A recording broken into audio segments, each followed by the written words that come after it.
As you know, I think when we met 20 years ago, I was doing things I didn't know about yoga science, but I was doing them, and you were like, hey, "What are you doing here for breath or for meditation?" And just intuitively, I was picking it up. Then, I've always used breath as like the core thing to remain calm and to synchronize. I remember when I was taking the scuba lessons. So, first Oh, time yeah, yeah. you dive in the water and you're going down, they tell you, okay, watch the meter because you don't want to run out of the air while you're Yeah. down in the water, right?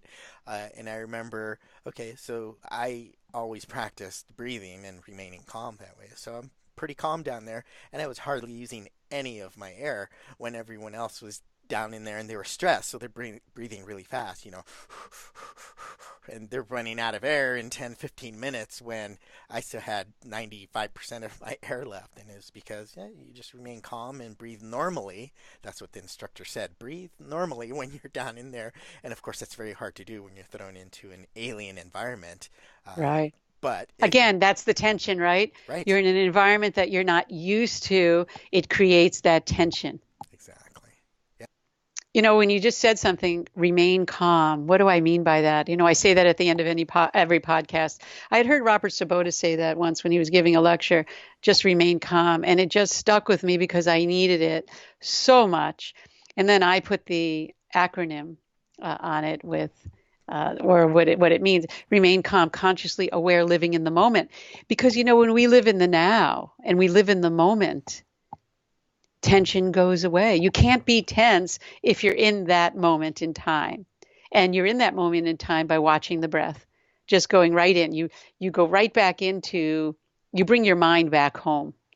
And once you learn that technique of going right back home, I have a friend who used the term bringing your cave to the marketplace. And you're able to bring that, you're going into that cave within yourself where everything is no tension free, actually, if you're trained to do that.